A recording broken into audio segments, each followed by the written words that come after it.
Bonjour, bienvenue au podcast Serra pour faire changement. C'est Mickaël aujourd'hui avec vous. Serra, c'est une entreprise qui vise à rendre les services accessibles en proposant aux gens de donner entre un montant minimum et un prix maximum pour leurs services. Et tout l'argent qui est reçu au-dessus du prix minimum, on le réinvestit dans des traitements ou dans des soins gratuits à des gens qui sont référés par des organismes communautaires. Le podcast pour faire changement, c'est des gens qu'on trouve inspirants, qu'on veut passer une bonne heure à discuter avec eux sur plein de sujets différents qui sont pas nécessairement abordés tout le temps.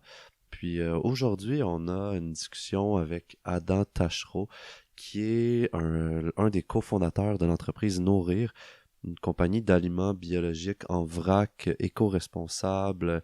Donc, ils choisissent minutieusement tous les distributeurs à qui ils font affaire. Puis, dans le fond, tu commandes une fois par mois sur Internet, sur leur site nourrir.com. Et dans le fond, vous allez chercher avec des pots votre commande pour sauver d'un l'emballage, puis deux, commander en plus grande quantité et économiser sur le prix. Adam, c'est un grand rassembleur depuis longtemps. Il fait du yoga depuis des années, je pense qu'une quinzaine d'années. Et il a aussi été à la tête de l'organisation d'un festival qui s'appelle Open Mind Festival, qui était un festival avec plein d'ateliers de croissance personnelle, de la musique pour danser autant qu'on voulait. Puis dans le fond, on a une discussion assez profonde par rapport à justement les choix dans la vie qu'on peut faire, qu'est-ce qu'on peut avoir comme habitude pour avoir un impact plus petit au niveau écologique, le yoga, qu'est-ce que ça l'apporte, ça a été quoi aussi les moments dans la vie d'Adam qui ont fait en sorte qu'il est devenu ce qu'il est devenu aujourd'hui, tu sais, qui a pris conscience de plein de choses. Donc c'est une discussion assez profonde sur des pistes, des façons de faire, autant au niveau personnel que croissance personnelle aussi. Donc, je vous invite à écouter ce podcast-là avec attention, puis bonne écoute. Hey, salut Adam, je suis vraiment content de te recevoir. Allô? Puis, en fait, j'ai vraiment l'impression qu'on va avoir un moment de discussion comme on a d'habitude dans la cuisine. Fait que je pars comme ça pour que le monde apprenne à te connaître. Mettons, j'aimerais ça que tu nous parles un peu de à quoi ça ressemble ta vie, toi, Adam Tachereau. Ma Ouais. vie en ce moment, ça ressemble à un heureux mélange entre bien déposé à Val-David dans l'espace Omeya, là où j'habite, avec quatre magnifiques personnes, dont toi. Oui, depuis 2 ans. Quand Ouais, même, hein, ça fait 2 ans qu'on apprend à se connaître au quotidien, puis comme des racines de l'autre, là. ouais, d'où les discussions de cuisine qui font émerger un peu le podcast aujourd'hui.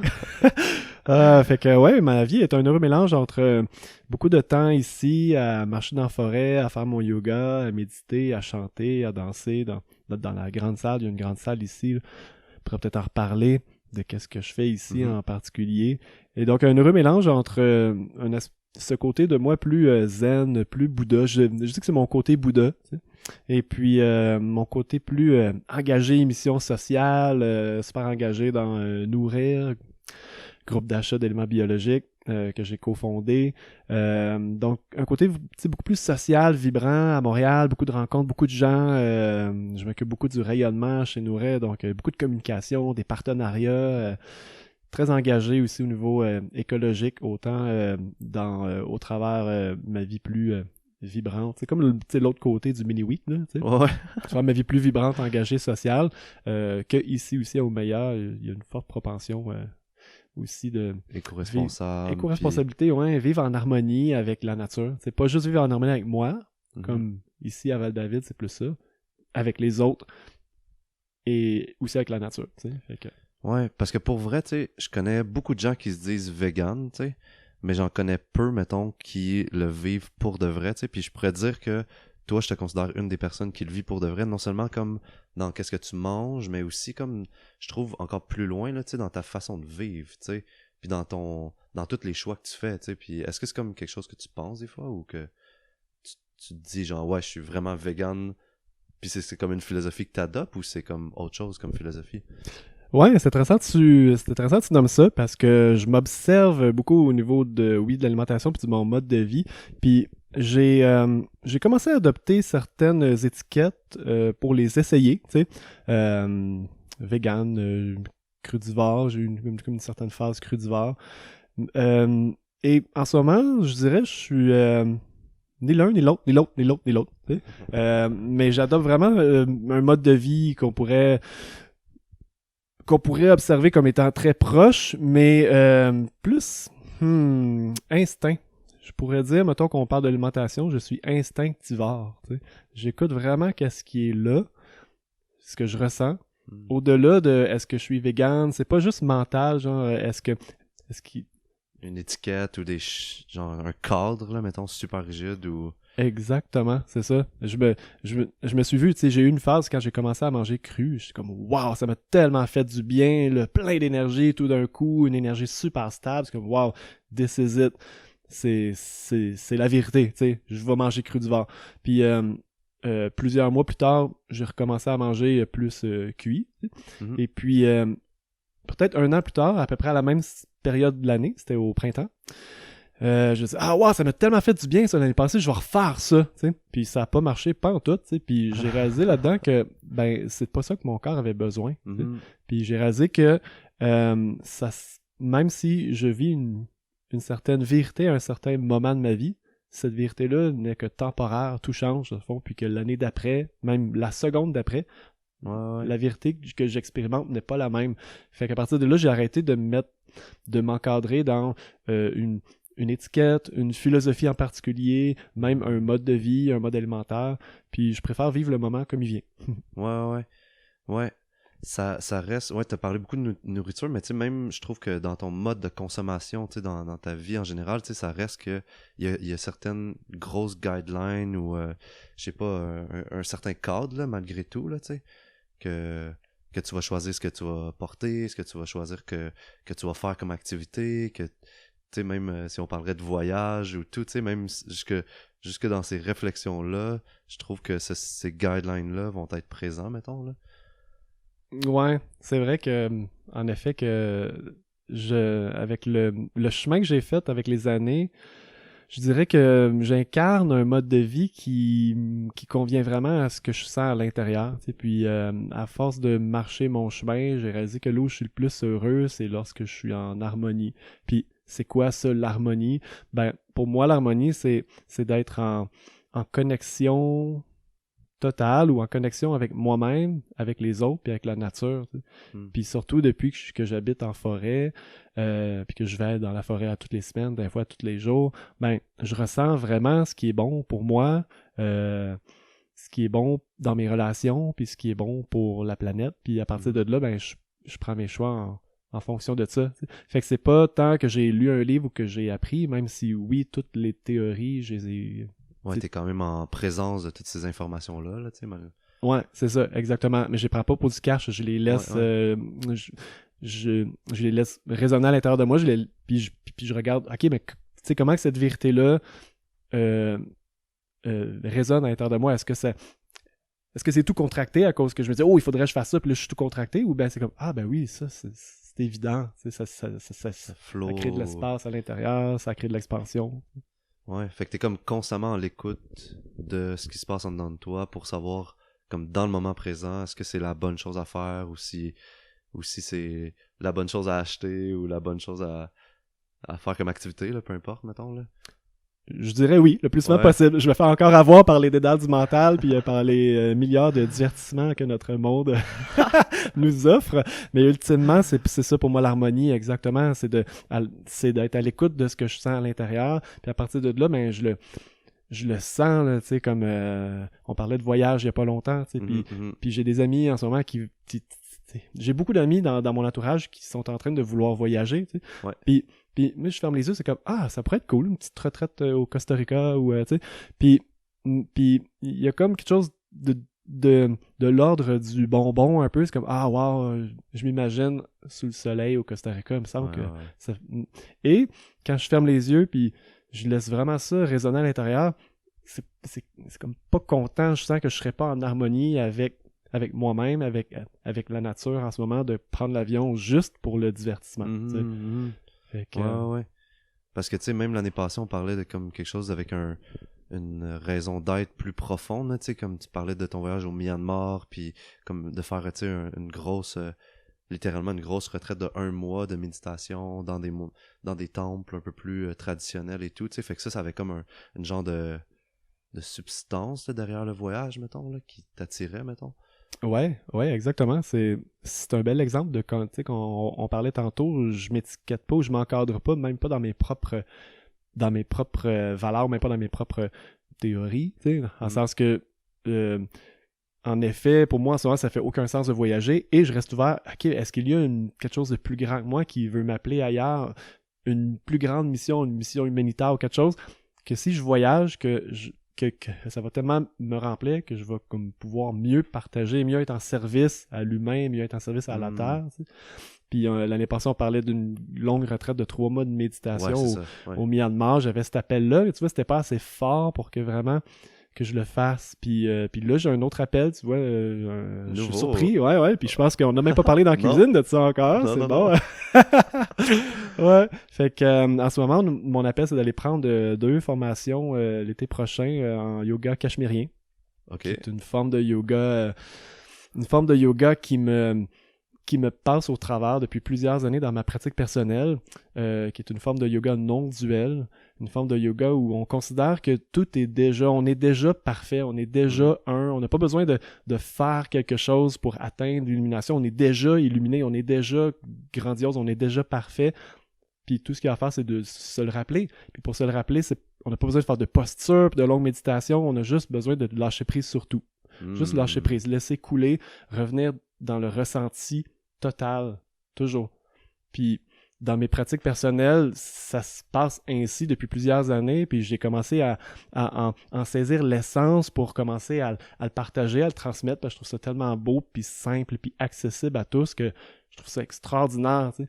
Puis dans la dernière année, il y a plein de petites coïncidences qui me sont arrivées, un livre sur le yoga du Cachemire, puis j'ai jamais entendu parler de ça, c'est drôle, là. Yoga cachemérien, ouais, ok. Ouais, on pourrait dire, tu sais, la plupart des formes de yoga qu'on connaît ici en Amérique du Nord, puis les formes de yoga qu'on connaît plus, c'est toutes des dérivés du Hatha Yoga. T'sais. Hatha Yoga, Ha, soleil, Ta, lune, unifier soleil, lune, unifier nos pôles, tu sais. Ouais. Donc, c'est une forme de yoga duel. Il y a comme Ha, Ta, Yin, Yang. Masculin et féminin. Donc, qui a été... qu'on dit traditionnellement que ça a été créé en Inde, en plusieurs régions de l'Inde. Moi, personnellement, je pense que ça a été créé avant, partout, mais on pourra revenir là-dessus. Le yoga cachemérien a été créé à peu près dans les mêmes temps, mais plus par des femmes. Hatha Yoga a été créé plus par des hommes. Cachemérien par des femmes. Fait puis je trouve tellement... Ben oui, pour moi, ça fait tellement de sens parce que c'est un yoga de l'accueil total de tout. Il y a juste... Tu sais, il y a rien à faire, tu sais. Tout est là, tu sais. Fait que pour moi, c'est juste évident, tu sais. Là, tu souris parce que, tu sais, tu m'as souvent entendu dire ça. Tout est là, puis tout est ta là. chanson, tu sais. Exactement. Mais tout est là. Il y a rien à chercher, tu sais. Il y a rien à faire. Il y a juste à être. Et puis donc...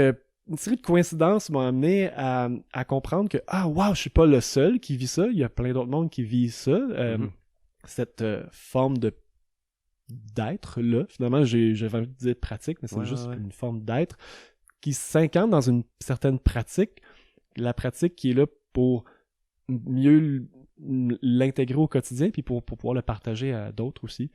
Puis donc je suis venu à comprendre que je suis pas le seul qui vit ça, puis non seulement il y a un courant au complet ancestral aussi ancien que les formes de yoga qu'on connaît plus comme Hatha Yoga. Ouais.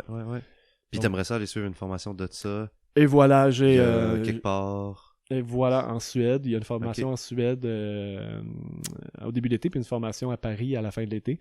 Oh my God, c'est incroyable. Ouais, puis tu sais, ça fait longtemps que j'ai pas été appelé par une formation donnée par un humain. Moi, j'ai beaucoup appris des plantes, de la forêt, de la nature. Dernièrement, j'ai commencé dans les derniers 2 ans, je me suis réouvert à apprendre de d'autres humains. Et puis là, la vie m'emmène là-bas. J'ai un appel fort, je vais aller apprendre avec 2 je pourrais dire des grands maîtres, des 2 je dirais, des deux voies assez distinctes du yoga cachemérien. Ouais. Puis qui vont pas vivre pour toujours. Là, fait que tout mon être a envie d'aller. J'ai envie de dire apprendre, mais c'est drôle comme mot parce que c'est même pas vraiment apprendre parce qu'on le sait déjà. Mais aller m'inspirer de qu'est-ce qu'ils ont à partager pour mieux l'intégrer en moi-même et surtout pour mieux le partager dans des classes de yoga. Clairement, exactement. Des classes de yoga que tu donnes ici, entre autres, là, à l'espace Omeya, mais tu sais, ça me fait vraiment penser, tu sais, qu'il doit y avoir des méthodes associées au Cachemire Yoga, c'est ça?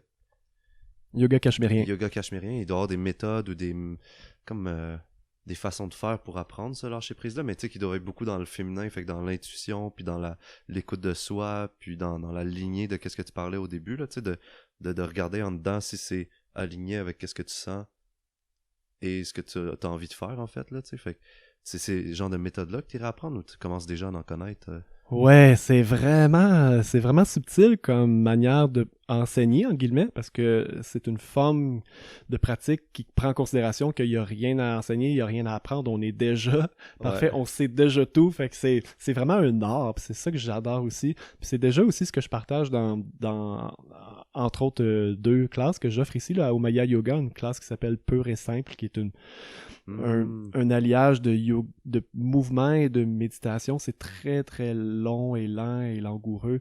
Puis une autre approche que j'offre ici, yoga chamanique, qui est très dynamique. Et puis ça résonne avec les 2 voies du yoga cachemérien. Il y a une voie très, très, très, très, très, très yin ressenti, où est-ce que, juste comme pour donner un exemple, j'étais allé à un séminaire là, en novembre, puis en 3 heures de temps, du point de vue d'un observateur extérieur, en 3 heures de temps, on a peut-être fait 5 mouvements. Okay. C'est vraiment pas le mouvement qui prédomine, c'est juste d'être là, puis de couler dans l'instant. S'il y a des mouvements, c'est les invitations du professeur ou du maître, c'est pas genre inspire, lève les bras au-dessus de la tête, c'est comme explore l'espace avec tes bras, ressens la texture de l'air. Puis, ouais, c'est majeur là, parce que tu sais, t'es vraiment plus dans quelque chose de libre puis non directif là, tu sais, dans le fond j'entends beaucoup une non-direction, mais une suggestion, une proposition, invitation, tu sais, fait que c'est vraiment différent d'un cours de yoga classique que tu te fais dire comme ok, downward dog, après ça inspire, respire, garde la tête vers l'avant, là t'es comme ok, oui, je regarde la tête en avant, fait que t'as comme un espace que t'oublies un peu, comme un peu de toi là, tu sais, mais t'es juste à l'écoute de c'est quoi le prochain mouvement à faire là, tu sais. Exactement. Et même je dirais un peu plus loin, t'es même pas à l'écoute du prochain mouvement à faire, t'es à l'écoute de toi. Puis c'est exactement ça que ça l'amène comme approche, ça t'amène à ressentir tout en toi, peu importe.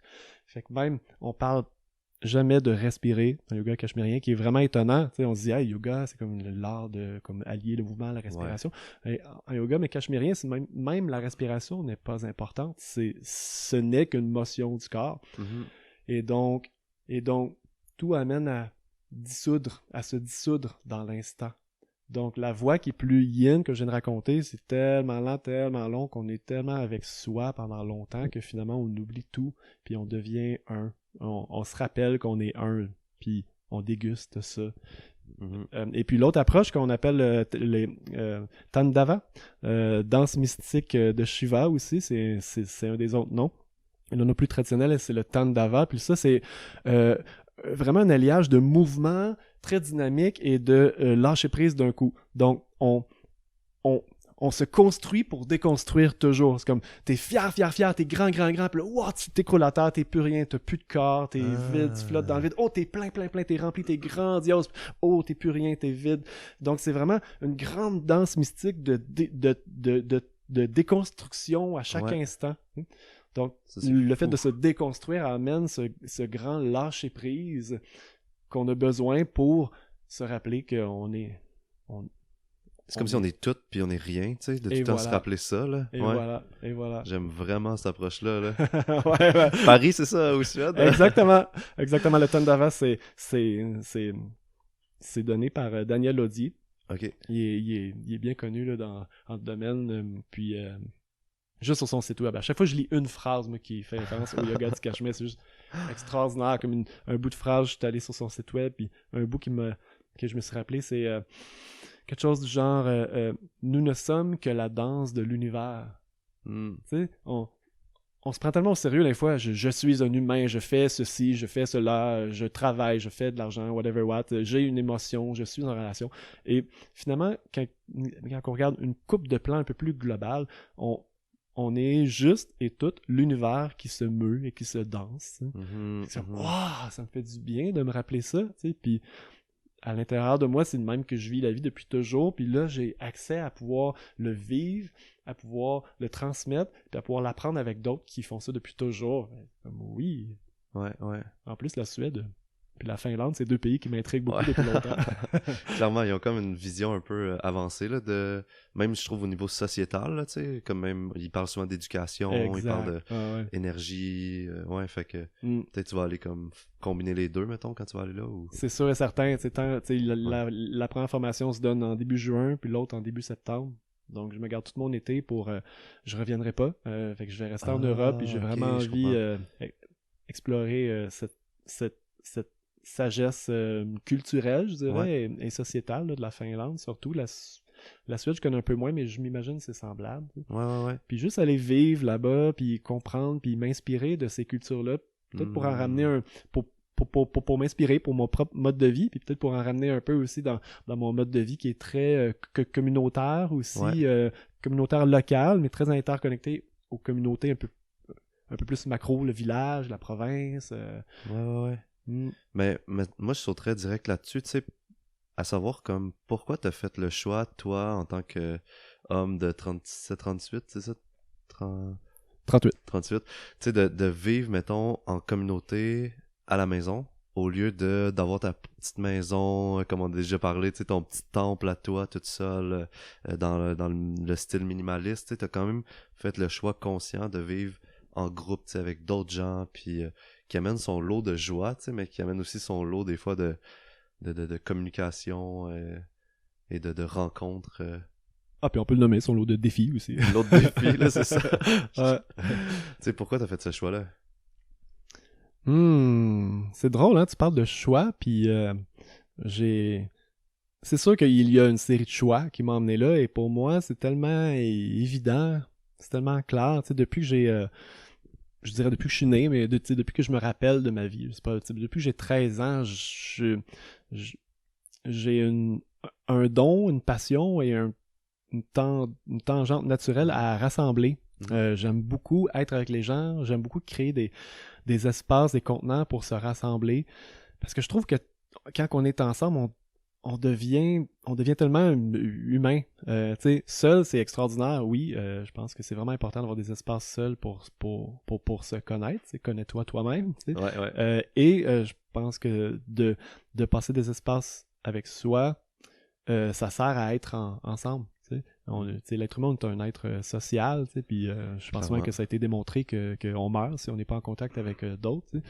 Mais je suis pas en communauté parce que j'ai peur de mourir, mais parce que c'est juste vraiment naturel pour moi d'être ensemble puis de se rassembler. Puis c'est ça qui a parlé au travers de tous mes projets, l'organisation de rassemblements, de festivals, les plantes chamaniques, les plantes médicinales, c'était une forme de rassemblement, le groupe d'achat d'aliments biologiques, puis la vie de communauté. C'est juste naturel, puis je trouve que et on grandit tous vraiment plus vite, puis plus, je sais pas, avec plus de plaisir, puis plus d'amour à quelque part, quand on est ensemble. Fait que c'est ça mon choix aussi de vivre en communauté au quotidien, c'est que le quotidien, c'est tellement l'endroit où c'est le plus intime, c'est le plus proche de soi, c'est tout le temps, donc c'est vraiment là qu'on grandit beaucoup, puis qu'on apprend beaucoup.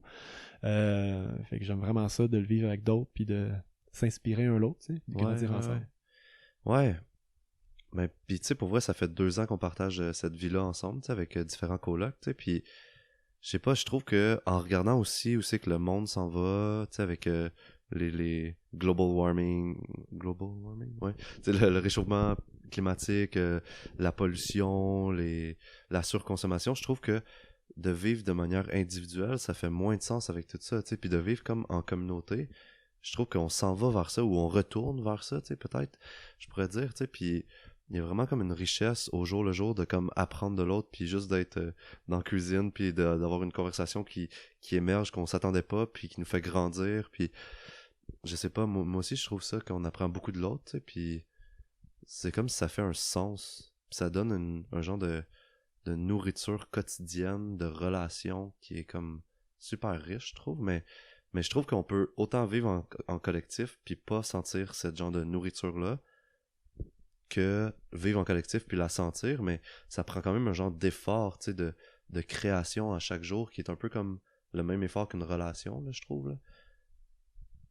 Intéressant, oui, ça prend cette envie d'être ensemble. Ça prend, tu sais, en relation, quelque part, ça prend l'envie de l'autre, d'être avec l'autre pour que ça perdure dans le temps, pour que on soit vraiment des alliés, tu sais, comme jour après jour pendant comme un certain temps. Puis je le vois aussi dans la vie de communauté, c'est ça aussi, tu sais, ça prend ce désir-là d'être ensemble, puis d'être dans un contenant, dans un cadre qui soutient ça aussi, tu sais. Puis tu sais, on pourrait juste ok, on est 4 colocs, puis on fait nos affaires, puis tu sais, ou ben on est 4 colocs, puis on tourne autour un peu comme ici au Maya, tu sais, autour d'une mission commune, tu sais, qui est de vivre un mode de vie en harmonie, tu sais, comme en harmonie avec nous, les autres, la nature, au travers des rassemblements qu'on organise ici, on accueille des groupes, tu sais, fait qu'il y a quelque chose qui nous rassemble, tu sais, même si on n'est pas les 4 vraiment impliqués de proche, il y a un cœur qui nous rassemble, il y a un cadre qui soutient ça, comme la petite mini poubelle en vitre qui nous rappelle que, ah oui, c'est vrai, on n'aime pas ça faire des déchets, on préfère faire notre compost, tu sais, le jardin en avant, tu sais, fait que quand le cadre est là, puis le cadre est clair, puis qu'il y a l'envie d'être ensemble, ben, je pense que c'est vraiment des bons facteurs de succès, tu sais, de vie collective. Ouais.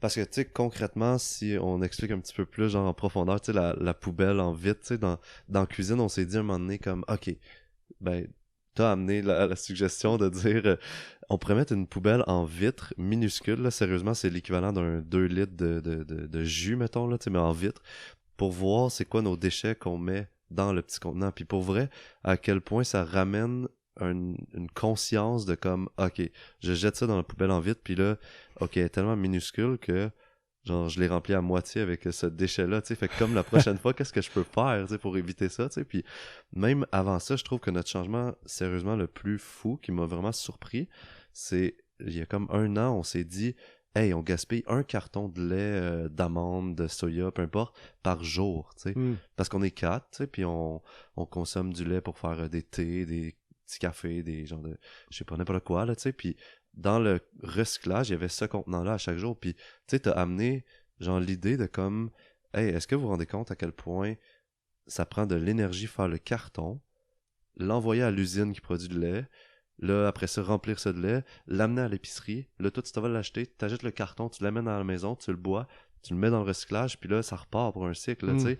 Tandis que, sérieusement, faire du lait d'avoine, du lait de chanvre, du lait d'amande, mettons, ça prend quoi, genre 10 minutes, tu sais? Mais ça prend 10 minutes au niveau individuel, tu sais.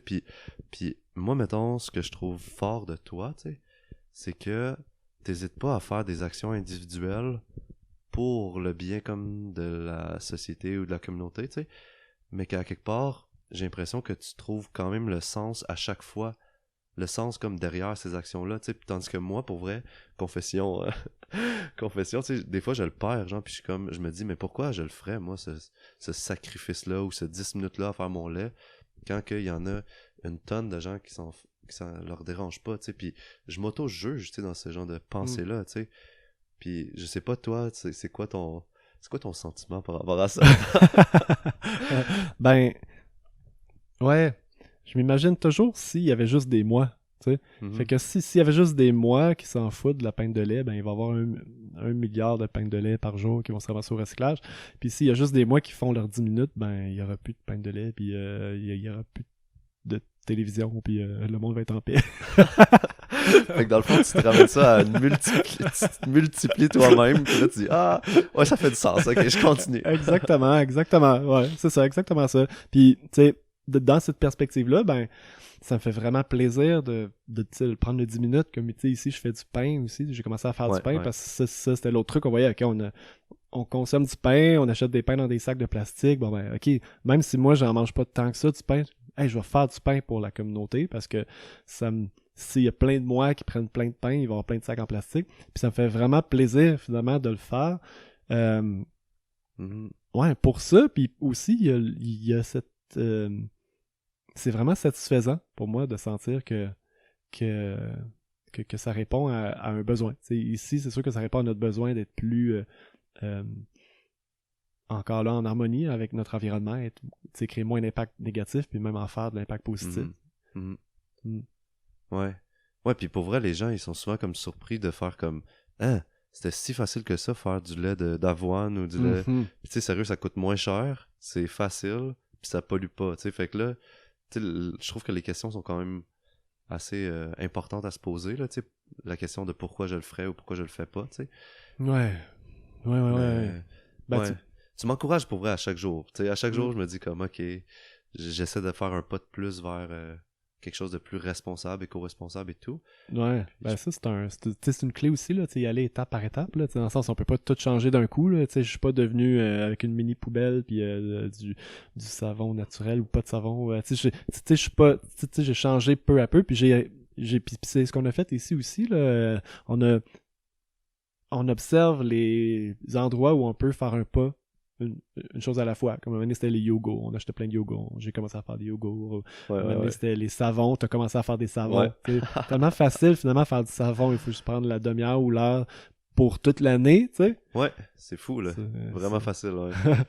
Mais je me suis rendu compte de comme à quel point on avait fait des pas quand notre nouvelle coloc est arrivée, tu sais. Puis elle me dit un matin, « Ah, je veux me faire un café. » Là, je fais, « Oh, OK. » Bon, et premièrement, faut, tu sais, les grains sont là. Après ça, le marc de café, il va falloir que tu le mettes dans le compost de la ville parce qu'on va aller le porter à la rue après. Puis là, elle dit, « Ah, mais est-ce que vous avez du lait? » Là, je fais comme, « Ah non, t'as l'air sérieusement là-dedans. » Alright, on met des amandes. Je dis, faut que tu presses le sac d'amandes, de lait d'amande pour avoir ton lait. Mais tu sais, au final, c'était comme, on a eu un beau moment dans la cuisine, tu sais, mais je me suis comme rendu compte à quel point que, oh, ok, c'est vrai, tu sais, elle arrive là-dedans, puis il faut qu'elle s'adapte à ça, tu sais. Ouais. Mais c'est une belle adaptation, je trouve, tu sais. Elle avait jamais fait son lait. Puis là, elle a appris à faire son lait. Bam, tu sais. D'une shot. Ouais. Puis tu sais, ben, c'est ça qu'on fait ici aussi, tu sais, dans l'endroit où est-ce qu'on vit aussi. L'idée, c'est d'incarner un mode de vie qui est le plus en harmonie possible avec soi, les autres, la terre, puis de l'inspirer à d'autres qui viennent. Fait que moi, personnellement, c'est pour ça que je suis ici à l'Espace au Meilleur. C'est pour ça que j'habite dans une grande maison aussi, puis que j'accueille des groupes, puis qu'on organise des retraites, des ateliers. C'est pour, à quelque part, inspirer d'autres. C'est pour accueillir des gens, des groupes qui viennent vivre leur processus aussi, puis pour inspirer dans ce mode de vie-là. Puis juste ce que tu viens de nommer, les laits, les savons, même nous-mêmes, on a fait le chemin il n'y a pas longtemps. Le lait d'amande, les amandes ils viennent de loin, du lait d'avoine, du lait de chanvre, c'est local, c'est super facile à faire. Ça coûte moins cher, fait que en constante évolution, tu sais. Puis ça fait tout le temps plaisir de voir d'autres qui arrivent là-dedans. C'est comme, wow, ok, comme c'est ça votre poubelle, crème. Puis je connais plein de monde, ils ont commencé à faire ça chez eux, à job. Ouais, ça en inspire d'autres, là. Ouais. Un autre truc que tu m'as inspiré, tu sais, c'est que, mettons, depuis que j'étais jeune, je trouve que je soupirais souvent. Tu sais, je faisais souvent comme. Tu sais, j'avais des gros soupirs, tu sais, puis j'avais juste exploré that's it, les soupirs, tu sais. Puis mettons, avec le temps, tu sais, à force de t'écouter, je trouve que t'as comme exploré les genres de sons, les tu sais, puis j'ai commencé la retraite au Maroc de même, tu sais, on a fait un genre de gros cercle, tu sais, puis une retraite de yoga, puis on était comme une vingtaine de personnes, puis là, je fais, ok, guys, ensemble, on fait tout un tu sais, un gros de groupe, mais là, tout le monde a parti à rire, tu sais, puis tout le monde était comme, non, tu sais, on fera pas un de groupe, tu sais, c'est gênant, ou c'est comme... Puis pour vrai, après 7 jours, tu sais, ils m'ont comme entendu en faire une coupe de puis de puis on a fait un atelier de son aussi, tu sais. Puis à la fin, genre, c'était comme, hey, on peut-tu faire un de groupe? Puis là, tout le monde embarquait, tu sais. Puis genre, à quelque part, je me demande d'où que ça vient, genre, cette habitude-là de faire des des soupirs. Ben, c'est pas des soupirs, c'est comme des expressions d'un son momentané ou spontané, genre. Ah! Pareil Genre, comme ça, ouais. voilà. Au fait, en tout cas, ça, c'est un soupir. C'est juste un soupir assumé. C'est un soupir dans lequel qu'on cache pas notre voix en arrière de l'air. Ouais. Comme, tu sais, je préfère comme... Ah! Tu sais, je cache ma voix en arrière de l'air, mais c'est comme... Ah! Je m'offre au monde, tu sais. Ouais. Puis ça fait tellement du bien, tu sais. Je suis sûr que tu l'as vu dans la retraite, au début, tout le monde était Ouais. gêné. À la fin, c'est comme, wow, c'est ça. Mais on dirait que le monde, ils le font comme à la fin d'une grosse semaine de travail ou genre Ouais. au bout d'un mois d'acharnement, ils font comme... Ils sont tout seuls dans une pièce, puis à un moment donné, ils font comme un... Ah, j'ai réussi. Ouais, ben, je pense que c'est culturel, hein, notre culture. On n'est pas... On nous a pas montré à totalement être qui on est, à assumer qui on est, à s'exprimer en public, tu sais. Fait que c'est un peu normal, c'est que on n'a jamais appris ça. On n'a jamais appris ça. Puis pour répondre à ta question, ben d'où ça vient, il y a à peu près 15 ans, j'ai commencé à faire du yoga. J'ai découvert la pratique du yoga. Puis en même temps, j'ai découvert la pratique de la voix au travers la voix. C'est tout. J'ai un ami qui avait appris en sonologie. Il m'avait juste inspiré sur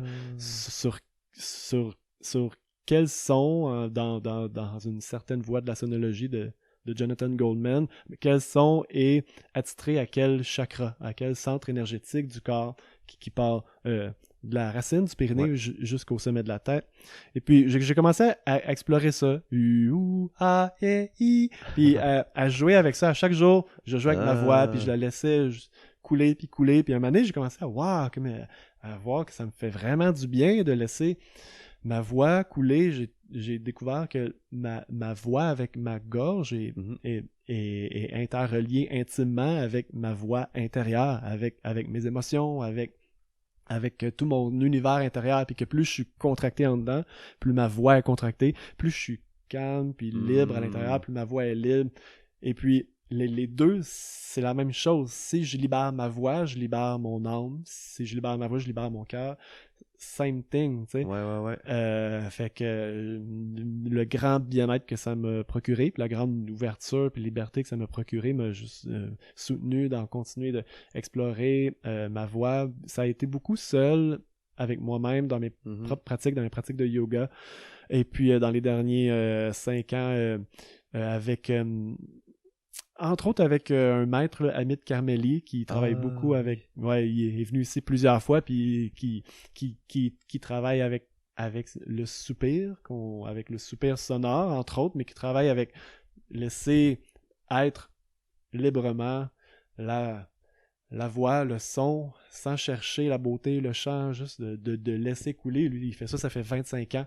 Quand il est arrivé dans ma vie, ça a fait comme « Wow, ok, ça aussi, je suis pas seul à vivre ça. » Puis il y a d'autres mondes qui ont un bout de chemin qui peuvent aussi t'en enseigner, t'amener, exactement. Ouais. Co-créer, on dirait, là, on pourrait même dire, là, ouais, c'est fou ça, tu sais, puis pour avoir fait le yoga chamanique, tu sais, ça, je te l'ai déjà dit, là, mais tu sais, je pense que ça vaut la peine, tu sais, le yoga chamanique, c'est comme pour le décrire rapidement, ben, peut-être t'es mieux placé, ou je peux le décrire selon mon point de vue, tu sais, mais c'est vraiment comme une forme de yoga que tu proposes dans le fond, tu sais, puis qui va parler de chacun des chakras un à la fois dans une série de cours, tu sais, puis on arrive à comme, je dirais, décrasser ou... Moi, pour vrai, là, j'avais vraiment l'image d'un ramoneur de cheminée intérieur qui vient comme gratter tout mon canal d'énergie intérieure avec, entre autres, les sons, mais avec beaucoup le mouvement, puis avec beaucoup d'exercices, tu sais, parce que j'appellerais plus toute la pratique de 2 heures du yoga, mais tu sais, de formes de yoga, de chant, d'exercice, de plein de choses mélangées ensemble qui, au final, te fait ramoner ton intérieur. Puis après ça, tu sais, t'as envie, genre, de faire les sons constamment dans ta vie, là. Tu sais, c'est comme, je sens que ça, c'est pogné, ben, je fais un A ou je fais un O, un OU, tu sais, un OU vraiment plus à la base dans mon chakra racine, un I dans le haut de mon chakra du crâne, mais sans mettre les mots chakra, tu sais, est-ce que c'est nécessaire? Tu sais, ça serait plus un genre de nettoyage intérieur comme avec les sons, tu sais, puis je sais pas si ça résume bien le yoga chamanique à quoi ça ressemble, mais c'est intéressant, un ramonage intérieur. Ouais. C'est vraiment intéressant. Oui, merci de ton partage. Tu sais, le yoga chamanique, c'est un un un alliage entre des pratiques de mouvement, de respiration, de danse, de son, et tout dans l'intention de libérer ce qui est bloqué à l'intérieur de soi, dans toutes les différentes parties du corps et de l'être. On utilise, oui, le système des chakras juste comme ligne directrice pour se promener dans différentes parties de nous. Ouais. Puis c'est vraiment un alliage de tout qui je suis en tant qu'humain arrivé sur Terre et de tout ce qui m'a été enseigné par la vie, qui est, je dirais, l'huile essentielle de la plupart des sagesses élémentaires chamaniques que tu as pratiqué. que j'ai pratiquées, puis qui sont pratiquées par la civilisation, par l'humanité depuis toutes les ères, depuis la plupart des civilisations prémodernes. Les respirations, le mouvement, le son, la musique, la danse, c'est l'essence d'être humain. Là, un bébé qui naît, la première affaire qu'il fait, il respire, il bouge, il pleure, il fait des sons. Il se colle, et voilà, connexion à l'autre. Et voilà, puis il interagit avec son environnement. Ouais. Fait que naturellement, tous mes apprentissages m'ont amené à explorer mon univers intérieur et extérieur au travers ces différentes sagesses-là qui m'ont été présentées sous plusieurs formes. Il y a beaucoup d'expérimentation personnelle, mais beaucoup d'expérimentation avec les plantes, beaucoup d'apprentissage par des maîtres. Et puis finalement, ça s'est condensé dans plusieurs pratiques que je vis moi-même et dans cette pratique de yoga chamanique qui est super expansive finalement parce qu'on libère tout, on ramène à l'intérieur, on libère toutes les petites parties qui retiennent d'être totalement soit d'être totalement épanoui, tu sais, fait qu'à la fin d'une séance yoga chamanique, là, tu l'as vécu, là, on a les yeux brillants, grand sourire, on a envie de chanter, tu sais. Ouais, et puis tu sais, c'est drôle que tu ramènes ça au bébé parce que pour vrai, je trouve que je l'ai animé 2 fois, là, l'atelier de son, là, tu sais, inspiré de toi, là, tu sais. Ouais. Puis genre, le monde, là, ça les ramène dans une enfance, là, de comme, hein, on peut faire des sons de même sans être jugé, sans que, genre, maman ou papa me disent parle moins fort, ou, tu sais, ou mes amis disent arrête de faire tout ça, de crier de même n'importe où, tu sais. Juste de leur laisser la permission d'être ça, on dirait que tu viens d'enlever, genre, un barreau, genre, des cages de la vraie nature, tu sais, pour qu'elle s'exprime à travers, genre, là, c'est un véhicule de son, tu sais, mais les gens, ils deviennent comme tout excités, là, tu sais, pour vrai, c'était quelque chose, là, tu sais, c'était, le monde, il riait, il était comme, ben voyons donc, je suis en train de faire ça, là, tu sais, puis fait que vraiment inspirant, tu sais, le son, là, comme jeu, puis tout le yoga chamanique aussi, là, mettons, mais ça, je l'ai pas fait expérimenter à d'autres gens, parce que je pense pas que je suis rendu, tu sais, certifié yoga chamanique, tu sais, faudrait que je fasse plus de cours, mais je pense que je peux être un pas pire candidat, là, tu sais. Ouais. Ah, puis c'est intéressant que tu nommes le jeu aussi, parce que justement, le jeu est cette super outil pour pouvoir vraiment lâcher prise. Tu sais, quand on joue à faire des sons, c'est vraiment différent de faire des sons. Tu sais, ça nous ramollit tout à l'intérieur, toutes nos masses tombent, nos peurs tombent. Tu sais. Puis ben, ça a été démontré aussi là, que le jeu, c'est une des meilleures manières d'apprendre. Tu sais. Puis, pour moi, c'est essentiel à la vie, au fait, le jeu, autant comme pour comme vivre le plaisir, vivre la vie, avoir le sourire, être heureux, tu sais, que pour apprendre aussi, tu sais.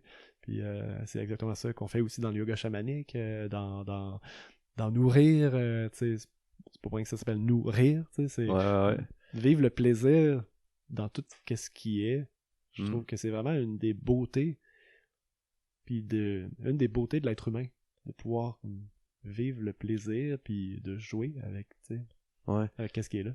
Puis, tu sais, pour vrai, mettons, je trouve qu'il y a beaucoup de vent contraire, tu sais, justement au jeu, tu sais, parce que tu parles de nourrir, puis moi, je connais pas beaucoup d'entreprises, mettons, que pendant qu'ils font la distribution des aliments, il y a une période destinée à danser, tu sais, puis genre, pour l'avoir vécu plein de fois, tu sais, j'ai tout le temps l'impression que genre, tu sais, autant qu'il y a plein de libération que des fois, il y a des résistances, tu sais, à comme, faut que j'aille danser, ou genre les gens qui viennent chercher la commande sont comme wow, c'est bien hot ça que le monde danse, tu sais. Puis il y en a d'autres qui sont comme bon ok, là c'est la 3 minutes de danse, mais tu sais, je trouve que de ramener le jeu, c'est une des forces que t'as, tu sais, puis même de le ramener en entreprise, c'est un méchant défi, là, tu sais, c'est un énorme défi, là, j'aimerais mieux dire.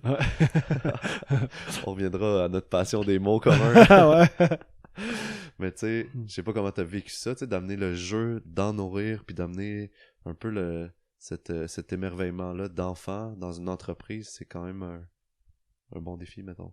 Ouais, ben c'est sûr que, tu sais, pour mon cas, je dirais que ça s'est fait naturellement parce que je porte ça en moi et puis j'ai créé mes propres projets. Fait que depuis le début que ça a été créé de même, puis que ça l'a émergé de soi, comme ce que tu fais référence, des pauses danse chez Nourrir, c'est pas moi ou personne qui a inventé ça, juste le fait que nous-mêmes, les fondateurs, puis ceux qui travaillaient chez Nourrir, ou on, on nommait même pas qu'on travaille, on œuvre. Ouais.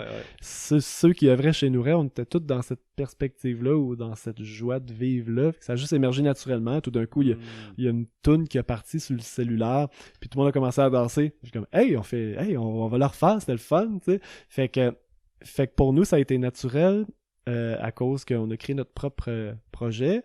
Et tu sais, on le voit, puis je la vois, les résistances auxquelles on se bute d'un fois à Nourrir parce qu'on est tellement une bébite différente. T'sais, on ne fit pas dans aucune case de formulaire. Là, êtes-vous une entreprise? Êtes-vous un OSBL? Êtes-vous une mission? Oui, on est tout ça. Vous fittez dans la case autre. Il y a une case autre. C'est ça, c'est pour nous ça. Exactement. Fait que tu sais, puis je trouve que c'est un peu un beau symbole de soi. Pour rester soi, il faut juste s'assumer. Fait que Nourrir, on a décidé d'assumer qu'on est différent, qu'on est un projet vraiment humain dans la joie, dans le plaisir, qu'on fait des pauses de danse, même s'il y a des gens qui trouvent ça des fois comme « c'est quoi qu'ils font? » On fait des pauses de danse, puis on le vit dans la joie, puis dans l'ouverture aussi, il n'y a aucun jugement, aucune obligation, on le fait vraiment de manière ouverte, mais on l'assume, parce que c'est ça qu'on est, puis on est tellement heureux de le vivre que rares sont les personnes qui disent « Ah non, moi, je viens plus ici à cause de ça. » C'est comme, tu vois quelqu'un qui est heureux de vivre quelque chose, normalement, en tout cas, la plupart du temps, il y a une partie de toi, en tout cas, qui est content. De voir que l'autre est heureux de vivre ce qu'elle... Je trouve que c'est un beau symbole de soi aussi, tu sais. On peut décider d'essayer de se conformer à toutes les pressions extérieures, on peut essayer de se conformer au regard des autres, mais pour vraiment être bien, tu sais, puis il faut juste oser être soi, puis oser assumer soi, puis exprimer ce qui est là, puis à quelque part, ça représente un certain défi, oui, de continuer de l'assumer, même s'il y a des gens qui ont des visions différentes, qui ont des perspectives différentes, qui vont même nous challenger sur qu'est-ce qu'on fait, sur qui on est. C'est comme chez Nourrir, on a été challengé plein de fois. Puis on aurait pu devenir une entreprise bien ordinaire. Là. On l'a vu plein de fois, là, la pression du système actuel qui met de la pression sur des normes, des façons de faire. Exactement, normes, des façons de faire, sur optimisation des processus pour optimiser la rentabilité, diminuer la qualité. J'ai vu un grand nombre de projets vraiment tripants devenir plates pour justement répondre aux enjeux capitalistes, même si je suis pas anti-capitaliste, mais il y a comme une forte pression de notre système capitaliste qui amène beaucoup de projets à se dénaturer, à se dénaturer, puis chez Nourrir, on a tout le temps tenu notre mission de base centrale, qui est de rendre accessibles les aliments biologiques de manière équitable, autant au niveau des humains que de la terre, dans le plaisir. T'sais. Si on s'éloigne de ça, on se dénature. C'est comme plus ça. T'sais.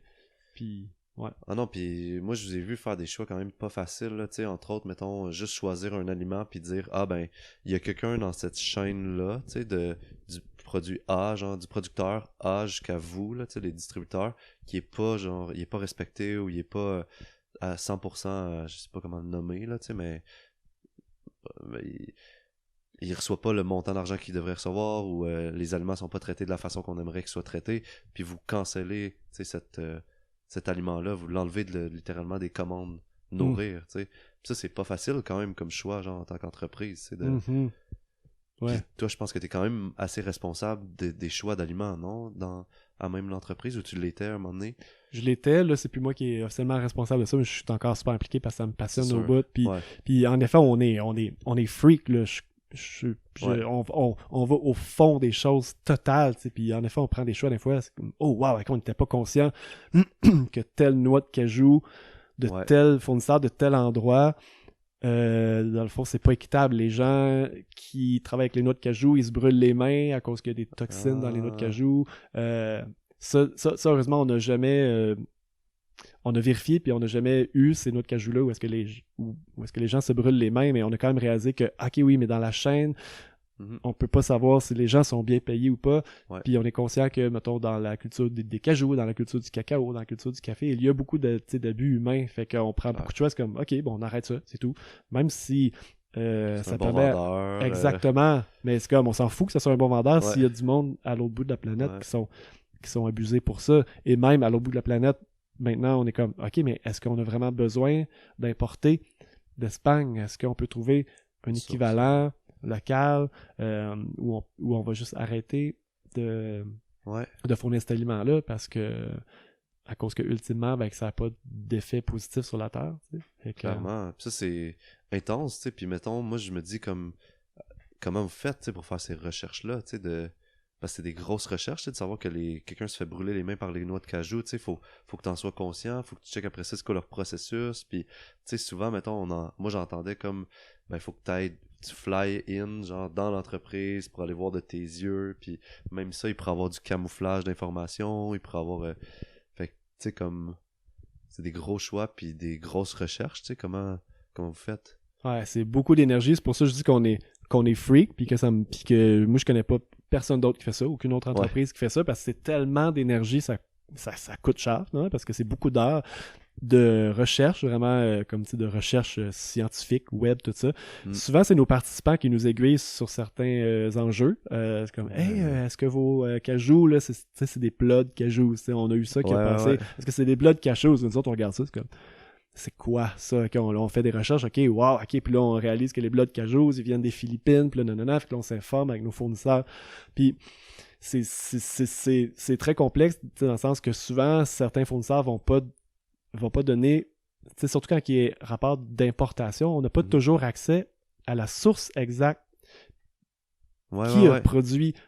Souvent, il y a un intermédiaire, puis les intermédiaires, ils gardent l'information confidentielle, mais ils n'ont pas le choix de nous fournir certains documents, des certificats d'analyse, des flowcharts de qu'est-ce qui s'est passé exactement avec les aliments. Fait on demande tout ça, on analyse tout ça, tu sais. Puis, et surtout, en ce moment, on est en train de créer des liens directement avec les producteurs. C'est ça la mission de Nourrir depuis le début, c'est que ça prend un certain volume pour arriver là à importer un conteneur de cajou. Mais on est rendu là, puis là, c'est cool, parce que là, on connaît ceux qui font pousser les noix de cajou, on peut leur parler, on peut aller les voir. Fait que oui, c'est beaucoup d'énergie. On crée beaucoup de relations d'alliés aussi. T'sais, nous, on n'a pas tant les moyens de voyager pour aller voir chacun des producteurs, mais on a des alliés que c'est ça qu'ils font. C'est des gens vraiment de confiance, que eux, c'est ça leur mission de vie, comme entre autres Humano, le Christian de Humano Sherbrooke, lui, c'est ça sa vie, les aliments équitables, aller voir les producteurs, faire l'achat avec eux, leur parler, travailler avec eux pendant des semaines. Fait qu'on s'est fait une relation d'allié avec lui, que lui connaît la source. Fait que, encore là, c'est en se rassemblant, c'est en partageant nos forces qu'on peut vraiment prospérer. T'sais, si nous, on voudrait tout faire, ça serait coûteux, ça serait... Exactement.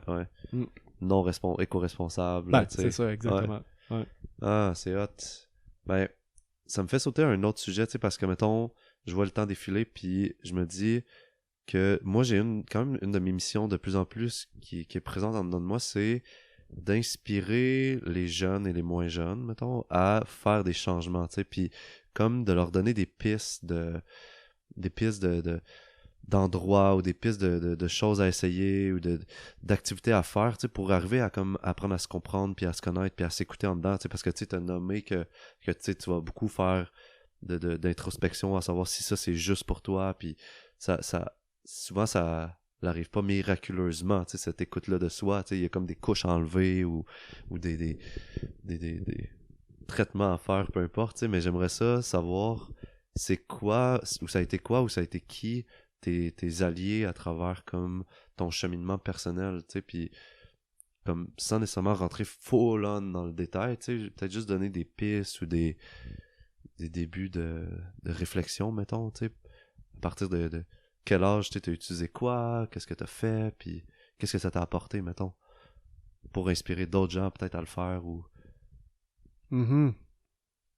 Parce que tout le monde connaît Adam et le cacao, tu sais, fait que ça, c'est sûr et certain que le cacao a été un de tes alliés, tu sais, fait que je sais pas, tu sais, peut-être on commence avec ça, ou peut-être avec d'autres choses, mais comme à quelque part, ça a été quoi les points tournants, puis qu'est-ce qui était présent à ces points tournants-là dans ta vie pour être plus à l'écoute de toi, ou... Ouais, les grands outils, je dirais, qui ont émergé dans ma vie pour raffiner l'écoute de moi-même ont été les plantes. Ouais. Ça a été un des premiers alliés. Ah, le sport. Et le sport Ah ouais. a été pour moi un de ces vecteurs de apprendre à m'écouter, mais c'est venu avec un piège d'apprendre à pas m'écouter parce que je faisais du sport Ah, de c'est haut ça, j'allais niveau. dire, là, Fait c'est que ça. j'étais nageur de haut niveau. Et puis, entre 7 ans et 22 ans, Mm. j'ai appris à écouter mon corps, mais j'ai appris à pas l'écouter. Fait que, entre 22 ans puis là, ben là, j'ai travaillé sur, oui, ok, je connais mon corps, mais là, comment je peux faire pour l'écouter vraiment, tu sais.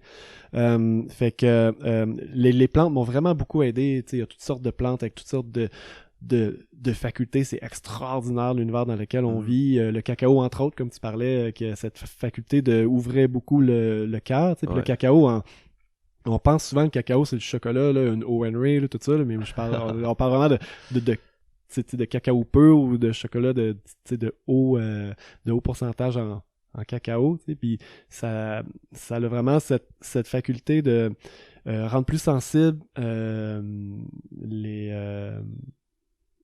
toutes les différentes sensations qu'on sent dans le corps, puis ouvrir le cœur, vraiment, à soi, à l'autre. Tu sais.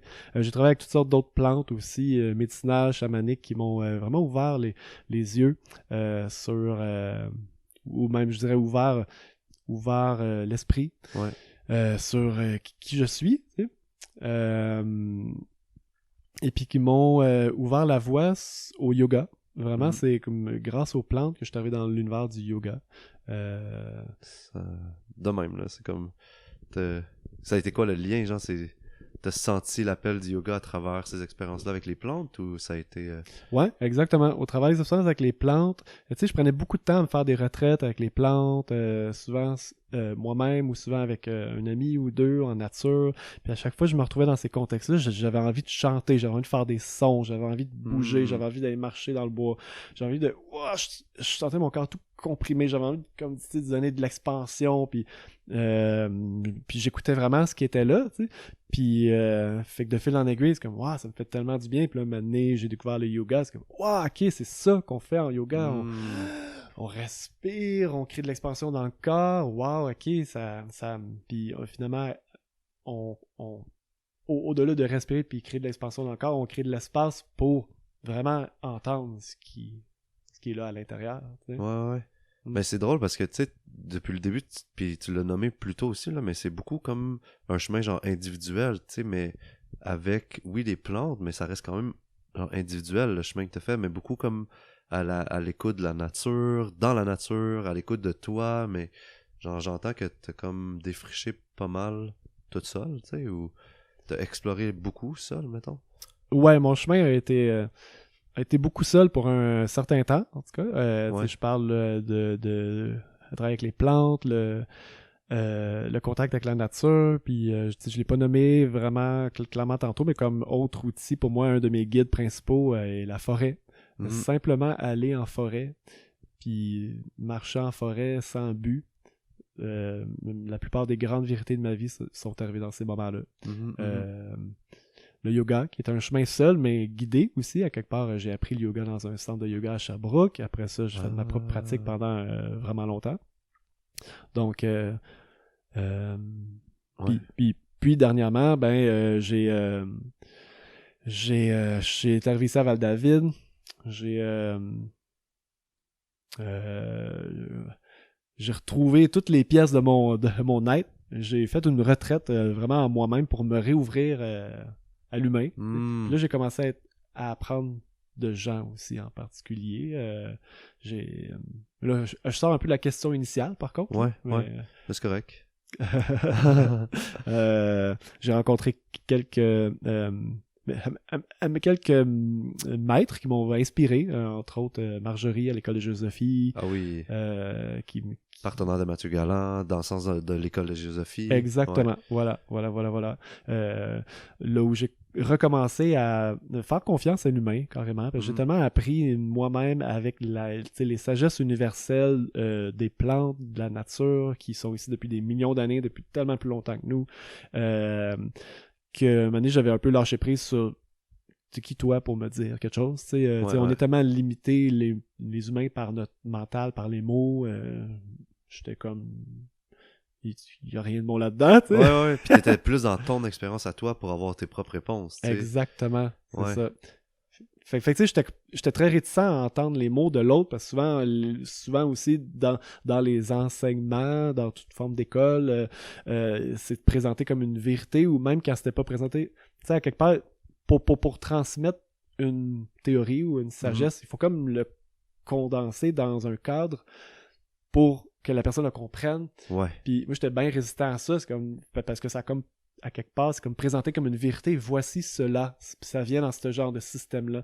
Puis c'est ce que j'ai vécu, entre autres, à la philosophie. Tu sais, voici, ils ont présenté, quand j'étais là, certaines sagesses dans une certaine forme. Puis j'étais comme, ok, j'aime la sagesse, mais la forme me dérange. Tu sais. Puis j'ai réalisé que finalement, que la forme, elle n'est que forme, puis que vraiment, la sagesse, elle peut passer par la bouche des autres aussi, par des lignes dans un livre, ou par la pure expérience de respirer dans la forêt. Tout ça, c'est équivalent. C'est juste de pas prendre le mot pour du cash. C'est comme de pas prendre le mot de l'autre comme vérité. La seule vérité, c'est quand à l'intérieur de moi, que ça résonne. Fait que quand j'entends quelque chose qui m'est transmis par la voix de quelqu'un, par la voix même d'un maître, ou par la voix de quelqu'un que je croise dans la rue, je reste ouvert, puis j'observe à l'intérieur de moi, est-ce que ça fait du bien? Est-ce que je me sens détendu? Est-ce que ça vibre? Est-ce que c'est vibrant? Est-ce que c'est vivant? Quand c'est vivant, ok, ben c'est une vérité qui résonne avec moi. Fait que je peux faire confiance aux autres humains, même des gens que je considère comme des grands maîtres. Je prends plus ce qu'ils disent pour du cash, comme ce qu'ils disent résonne ou résonne pas. Puis c'est ça ma vérité. Ouais. Puis, tu sais, à quelque part, ce que tu as parlé de la forme, tu sais, ça me surprend pas beaucoup de toi parce que, dans le sens, t'es quelqu'un une des presque des seules personnes que je connais qui a autant d'autodiscipline, tu sais, dans le sens, depuis que je te vois, tu sais, t'es capable de te donner à toi-même une discipline quand même énorme. Fait que j'imagine que d'avoir un cadre ou une forme qui viendrait un peu contredire ou jouer dans cette autodiscipline-là, ça pourrait être emprisonnant, tu sais. Mais comme j'entends quand même que l'appel de l'essence derrière la forme a toujours été comme le plus important pour toi, là, tu sais. Puis c'est un peu ça que tu dirais aussi à l'autre, là, mettons à l'autre qui pourrait nous écouter, qui voudrait démarrer un chemin d'écoute de soi, mais ça serait plus d'écouter l'essence du message derrière et de voir s'il résonne en dedans, tu sais. Puis de voir c'est quoi comme ta réaction physique par rapport au message, tu sais, qui est une réaction réelle et live, là, tu sais, est-ce que ça fait un tu sais, puis moi je dis, est-ce que ça relâche ton anus, est-ce que ça le contracte, tu sais, si ça le contracte, mais il y a quelque chose qui est pas aligné, tu sais. Ouais. Tellement. C'est comme plein de synonymes, tu sais. Est-ce que je sens que c'est est-ce que je suis contracté à l'intérieur ou je suis décontracté? Est-ce que je sens que c'est vivant? Est-ce qu'il y a de la couleur même, ou ben c'est terne puis je suis mort? Est-ce que je souris ou pas? Tu sais, des fois, juste un micro-sourire, on le sent de l'intérieur. Est-ce que je souris quand j'entends ça, ou pas, tu sais? Est-ce que je suis droit ou tout croche? C'est tous des trucs qu'on peut observer qui sont vraiment concrets, tu sais. Ouais, ok, est-ce que ce qui m'est présenté comme expérience, que ce soit un mot, un livre, une chanson, un exercice, est-ce que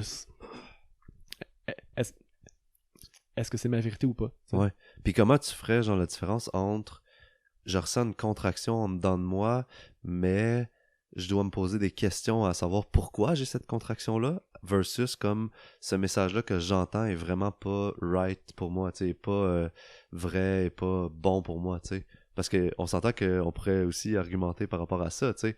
Ah, mais moi, j'entends ça, ah, je suis rigide, je me sens pogné. Non, non, non, c'est pas pour moi cette affaire-là, tu sais. Mais à savoir que, des fois, pourquoi je vis cette rigidité-là dans ce que j'entends ou dans ce qui m'est proposé, tu sais. Ouais, c'est une excellente question. C'est sûr que c'est une excellente question, puis c'est pour ça qu'il existe les outils plus long terme d'écoute de soi pour raffiner l'écoute de soi vraiment comme ben moi une que je connais c'est le yoga. Le yoga, à force de pratiquer le yoga tous les jours, toutes les semaines, on apprend à écouter les subtilités à l'intérieur de soi. Est-ce que je suis contracté à cause que je résiste puis je veux fuir, que je veux pas entendre ça, est-ce que j'ai peur, ou ben il y a une genre de contraction qui fait juste me dire c'est pas pour moi. Ça, il y a comme, à quelque part, on peut en parler, mais c'est pas au travers les mots tant qu'on va l'apprendre, c'est au travers l'expérience, puis c'est pour ça que le yoga existe, le tai chi, le qigong, la méditation, tous les sports, ouais. Les ateliers de croissance, etc. Exactement, ouais. Voilà, tous les outils de croissance, c'est les outils qu'on peut nommer spirituels, les plantes chamaniques, tout ce qui amène à s'écouter.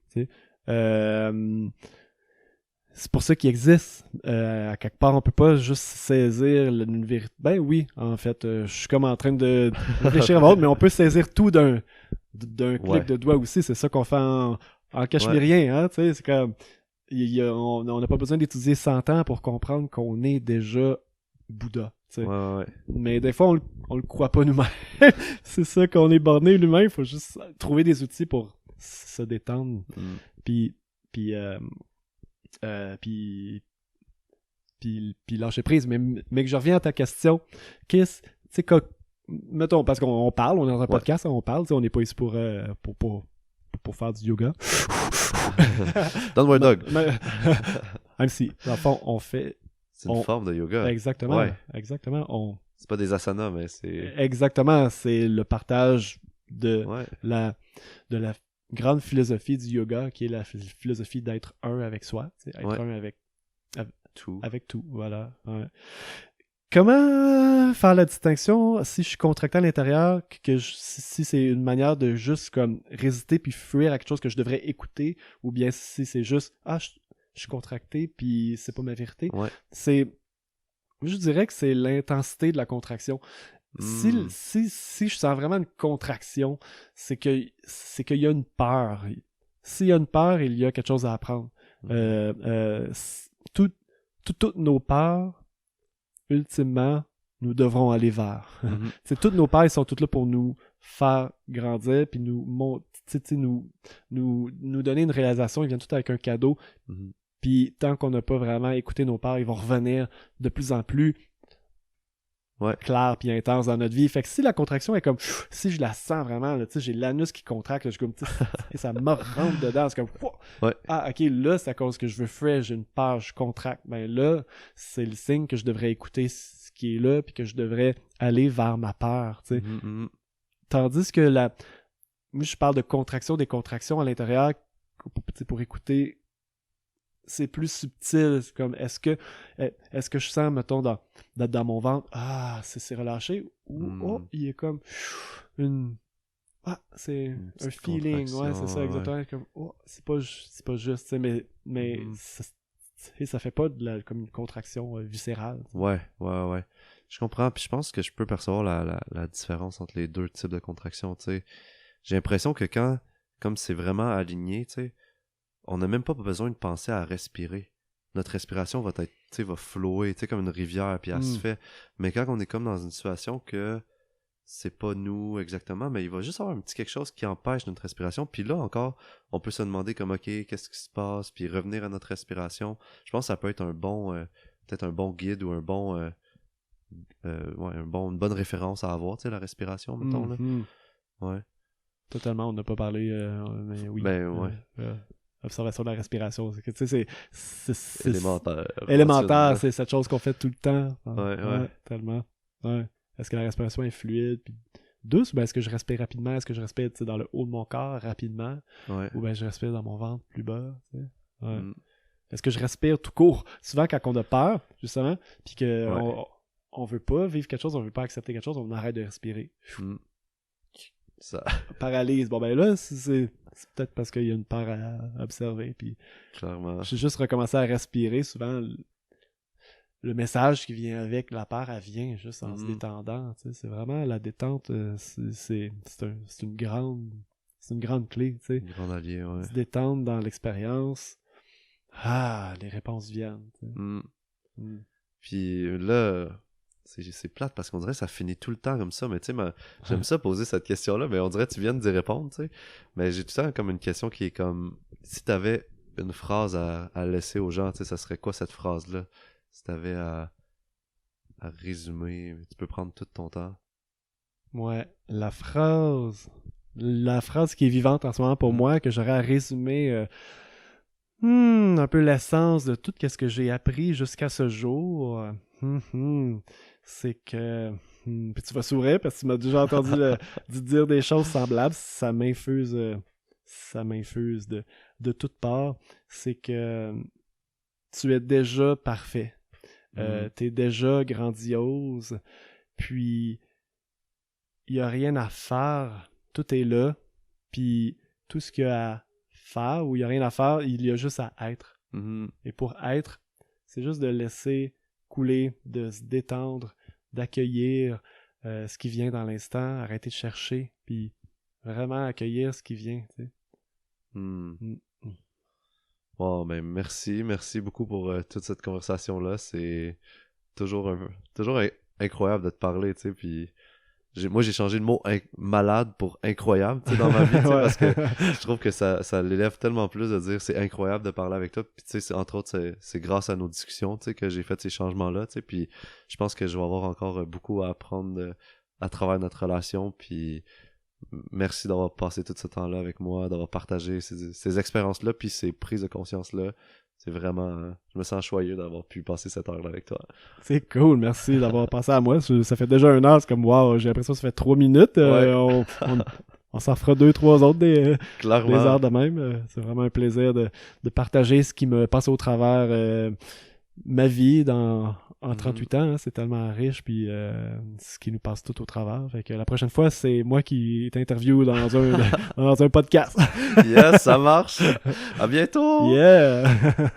Et voilà, c'est tout pour le podcast avec Adam Tachereau. Si vous voulez en savoir plus sur Adam, vous pouvez toujours aller, comme je vous disais au début, sur nourrir.com ou même sur la page Facebook de Espace Omeya, O-M-E-Y-A ou espaceomeya.com.